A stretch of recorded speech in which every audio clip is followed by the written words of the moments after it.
Hallelujah hallelujah hallelujah hallelujah hallelujah hallelujah hallelujah hallelujah hallelujah hallelujah hallelujah hallelujah hallelujah hallelujah hallelujah hallelujah hallelujah hallelujah.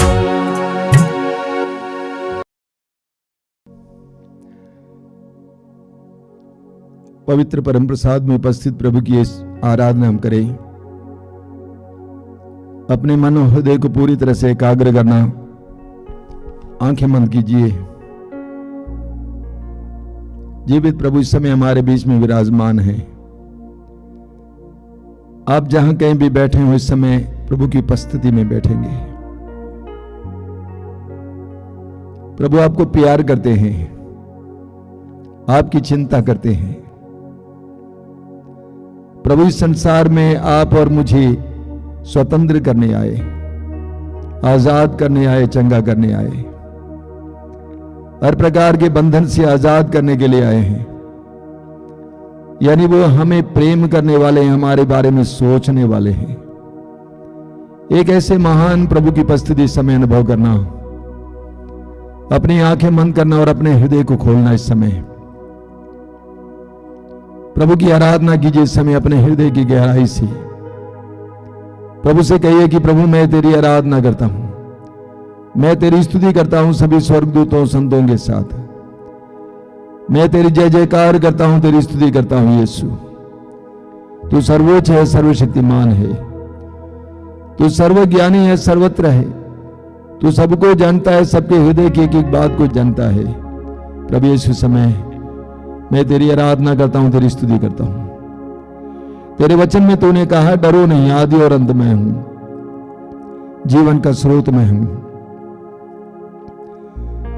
प्रभु इस समय मैं अपने जीवन के हर डर को तेरे सामने लाता हूं और पीड़ा को तेरे सामने लाता हूं।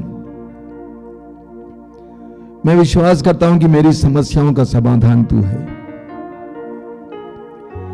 मेरे सवालों का समाधान तू है। मैं विश्वास करता हूं यीशु। प्रभु यीशु तूने कहा डरो नहीं। मैं हमेशा डरे रहता हूं अपने भविष्य के बारे में सोचकर। विभिन्न प्रकार के बंधनों को देखकर डर जाता हूं, रोग और पाप में बातों को देखकर डर जाता हूं, परिवार की परिस्थिति को देखकर डर जाता हूं। यीशु मैं विश्वास के साथ तेरे सामने आया हूं इस समय। मुझ पर दया करना, मुझ पर दया करना, मेरे हृदय को शुद्ध करना, तेरी कृपा के योग्य बनाना। यीशु मैं अपने जीवन की सारी विपत्तियों पीड़ाओं को तेरे सामने रखना चाहता हूं, लेकिन तू जानता है, मैं जानता हूं। यीशु मैं तुझसे क्या कहूं, एक एक बात तेरे सामने है। यीशु मेरे परिवार की परिस्थिति तेरे सामने है, मेरी परिस्थिति तेरे सामने है, मेरे शरीर की परिस्थिति तेरे सामने है। यीशु मैं विश्वास करता हूं कि तू मेरा ख्याल करता है, तू मेरी सुधि लेने वाला प्रभु है। मैं विश्वास करता हूं यीशु। इस समय तेरे सामने अपने जीवन की एक एक बात को समर्पित करता हूं। आइए यीशु, आइए मेरे जीवन में, आइए मेरे परिवार के जीवन में, आइए। जिस तरह तू इस वेदी पर इस समय विराजमान है, उसी तरह मेरे हृदय में विराजमान हो, मेरे परिवार की वेदी पर विराजमान हो। यीशु शासन करने आइए। यीशु आइए, मैं तेरा स्वागत करता हूं इस समय अपने जीवन में, मेरी परिस्थितियों में स्वागत करता हूं। यीशु स्वागत करता हूं। आइए यीशु मेरे मुक्तिदाता, मेरे एकमात्र मुक्तिदाता मेरे जीवन में आइए। मैं तुझ पर ही भरोसा रखता हूं और किसी पर नहीं यीशु, क्योंकि मैं जानता हूं कि तेरे सिवा दूसरा कोई मुक्तिदाता नहीं है। मुझे बंधनों से आजाद करने वाले, मुझे स्वतंत्र करने वाला नहीं है। ए यीशु आइए मेरे जीवन में, आइए आइए मेरे जीवन में, आइए। एक दो पल मेरे भाई और बहनों अपने दोनों हाथ खुला रखना, अपनी आंखें बंद रखकर प्रभु की आराधना में बिताइए। मौन होकर प्रभु की आराधना में बिताइए, मौन होकर प्रभु की आराधना में बिताइए।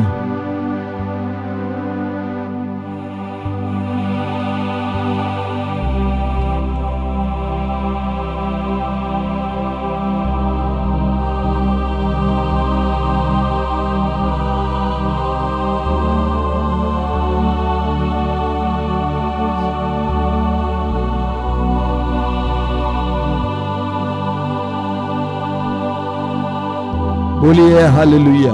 Hallelujah hallelujah hallelujah hallelujah hallelujah hallelujah हालेलुया। यीशु मेरा प्रभु है, यीशु मेरा प्रभु है, यीशु मेरा मुक्तिदाता है, यीशु मेरा मुक्तिदाता है, यीशु संसार का मुक्तिदाता है, यीशु संसार का मुक्तिदाता है, मेरे परिवार का मुक्तिदाता है। मेरे परिवार का मुक्तिदाता है। हालेलुया हालेलुया हालेलुया हालेलुया। यीशु मैं तुझ पर भरोसा रखता यीशु हूँ। मैं तुझ पर भरोसा रखता हूँ। Hallelujah hallelujah hallelujah hallelujah hallelujah. Hallelujah. मैं अपनी आंखें मैं अपनी आंखें पर्वतों की ओर उठाता हूँ। पर्वतों की ओर उठाता हूँ। मैं अपनी आंखें मैं अपनी आंखें पर्वतों की ओर उठाता हूँ। पर्वतों की ओर उठाता क्या हूँ। वहाँ से मुझे क्या वहाँ से मुझे सहायता मिलेगी? सहायता मिलेगी? क्या वहाँ से मुझे क्या वहाँ से मुझे सहायता मिलेगी? सहायता मिलेगी? जिसने स्वर्ग और पृथ्वी को बनाया है, जिसने स्वर्ग और पृथ्वी को बनाया है, जिसने स्वर्ग और पृथ्वी को बनाया है, जिसने स्वर्ग और पृथ्वी को बनाया है, वही प्रभु मेरी सहायता करता है। वही प्रभु मेरी सहायता करता है। हालेलुया हालेलुया हालेलुया। हालेलुया। वह तुम्हारा पैर फिसलने ना दे, वह तुम्हारा पैर फिसलने ना दे, वह तुम्हारा पैर फिसलने ना दे। वह तुम्हारा पैर फिसले ना तुम्हारे दे। रक्षक ना सोए, तुम्हारा रक्षक ना सोए, न इस्राएल का रक्षक न इस्राएल का रक्षक न तो सोता है ना तो सोता और है, न झपकी लेता ना है। झपकी लेता है। प्रभु ही तुम्हारे रक्षक है। प्रभु ही तुम्हारा रक्षक वह है। छाया की वह तरह छाया की तरह तुम्हारे दाहिने रहता तुम्हारे है। दाहिने रहता है। न तो दिन में सूर्य से ना तो दिन में सूर्य से तुम्हारी कोई हानि होगी तुम्हारी कोई हानि और न रात में चंद्रमा से। और न रात में चंद्रमा प्रभु से। तुम्हें हर बुराई से बचाएगा। प्रभु तुम्हें हर बुराई से वह बचाएगा। तुम्हारी आत्मा की रक्षा करेगा। तुम्हारी आत्मा की रक्षा तुम करेगा। जहाँ कहीं भी जाओगे जहाँ कहीं भी जाओगे प्रभु तुम्हारी रक्षा करेगा, प्रभु तुम्हारी रक्षा करेगा। अभी और अनंत काल अभी तक।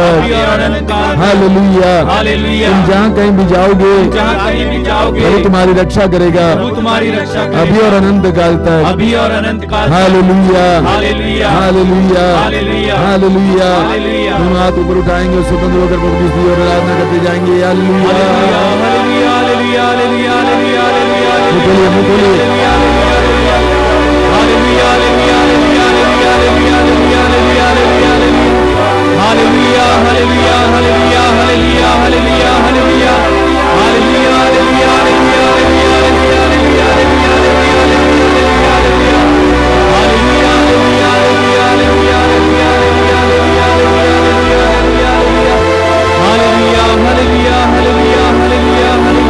हालेलुया आराधना हो आराधना, प्रभु यीशु की आराधना। आराधना हो आराधना, प्रभु यीशु की आराधना। आराधना हो आराधना, प्रभु यीशु की आराधना। आराधना हो आराधना, प्रभु यीशु की आराधना। पवित्र दिल से आराधना, प्रेमी मन से आराधना। पवित्र दिल से आराधना, प्रेमी मन से आराधना। आराधना हो आराधना, प्रभु यीशु की आराधना। गाएं आराधना हो आराधना, प्रभु यीशु की आराधना। मेरे मसीहा की आराधना, जीवन दाता की आराधना। मेरे मसीहा की आराधना, जीवन दाता की आराधना। आराधना हो आराधना, प्रभु यीशु की आराधना। आराधना हो आराधना, सारे हृदय से प्रभु यीशु की आराधना।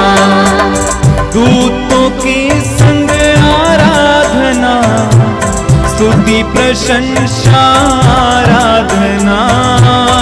दूतों के संग आराधना, स्तुति प्रशंसा आराधना। आराधना हो आराधना, प्रभु यीशु की आराधना। आराधना हो आराधना, प्रभु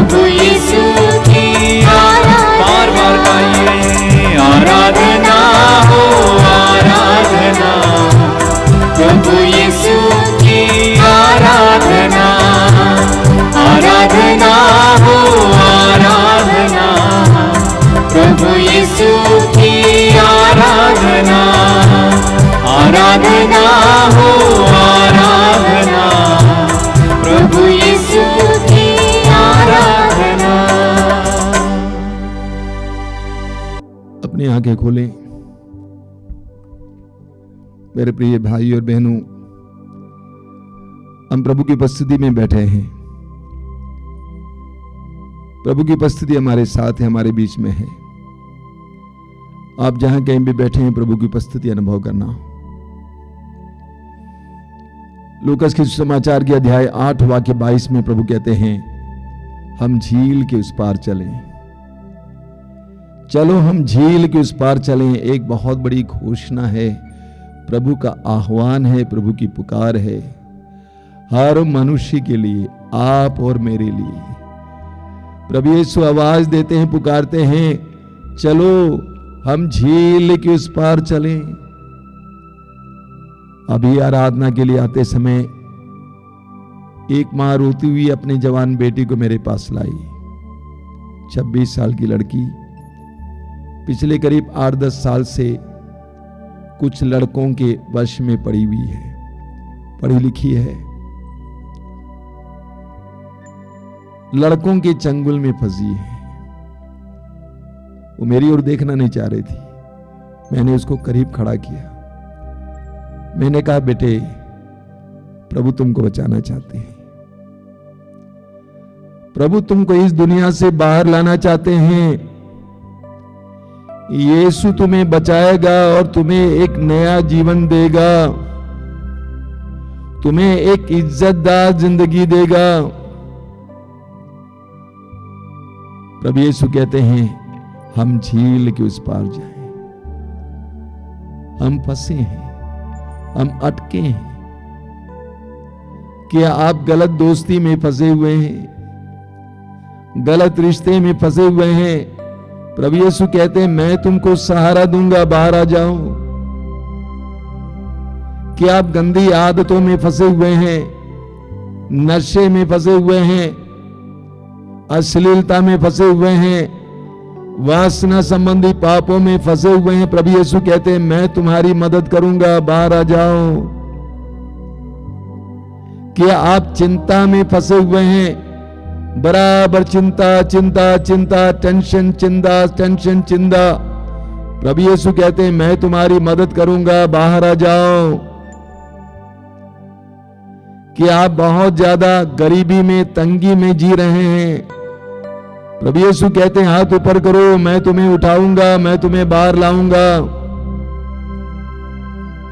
यूहन्ना अध्याय 5 के उस अर्धांग रोगी के बारे में सोचिए, 38 साल से पड़ा हुआ था।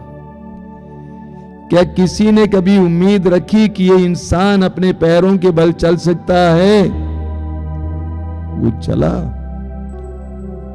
यीशु ने आदेश दिया, उठो, बाहर आ जाओ। लाजरुस कब्र में बंद था, मरने के बाद आज 4था दिन था। क्या कोई सोच सकता था कि लाजरुस फिर जिंदा हो जाएगा? प्रभु ने आवाज दी, लाजरुस बाहर आ जाओ। लाजरुस बाहर आ गया, जिंदा हो गया।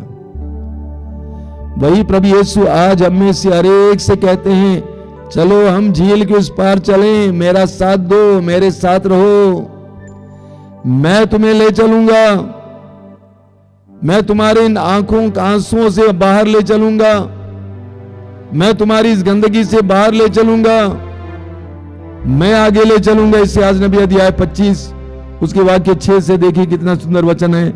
वहां लिखा हुआ है, विश्व मंडल का प्रभु इस पर्वत पर सब राष्ट्रों के लिए एक भोज का प्रबंध करेगा, उसमें रसदार मांस परोसा जाएगा और पुरानी बड़ी अंगूरी।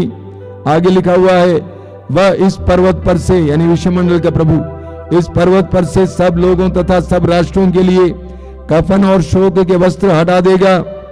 वह सदा के लिए मृत्यु समाप्त करेगा। प्रभु ईश्वर सबके मुख से आंसू पोंछ डालेगा। वह समस्त पृथ्वी पर से अपनी प्रजा का कलंक दूर कर देगा। प्रभु ने यह कहा है, मेरे पीछे दोहराइए, hallelujah, hallelujah, hallelujah, hallelujah, hallelujah, hallelujah, hallelujah, हालेलुया। विश्वमंडल का प्रभु, विश्वमंडल का प्रभु इस पर्वत पर से, इस पर्वत पर से सब लोगों तथा सब राष्ट्रों के लिए, सब लोगों तथा सब राष्ट्रों के लिए कफन और शोक के वस्त्र हटा देगा। कफन और शोक के वस्त्र हटा देगा। कफन और शोक के वस्त्र हटा देगा। कफन और शोक के वस्त्र हटा देगा। वह सदा के लिए, वह सदा के लिए मृत्यु समाप्त करेगा। मृत्यु समाप्त करेगा। प्रभु ईश्वर